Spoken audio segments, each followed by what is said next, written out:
өз елінің патриоты болу, өзінің адамгершілігін сезінген және абыройы бар кез келген адам үшін әрқашан үлкен құрмет. Әрбір қазақстандық үшін патриотизм мемлекеттің ұлттық стратегиясының бір бөлігі және оның негіздерінің бірі туған жерге деген сүйіспеншілікте қаланады. Халықтың бірлігі, еліміздің даму идеяларына деген шынайы сенім қоғам мен прогресті шоғырландырудың қуаты іргетасы болып табылады. Біздің компания қалаға көмектесуге, қала құрылысына өз үлесін қосуға әрқашан дайын. Біздің компания мұның бәрін шын жүректен жасайды. Мұның бәрі біздің жас ұрпағымыздың болашағы үшін жасалады.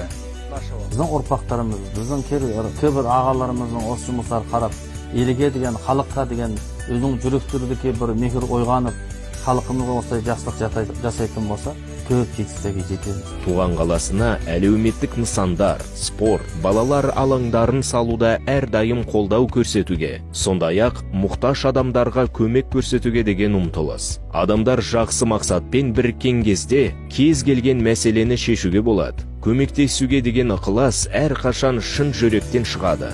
Әрқайсымыздың көмегіміз еліміздің болашағына инвестиция болсын. Оның нәтижесі миллиондаған адамдарды шаттыққа бөлесін.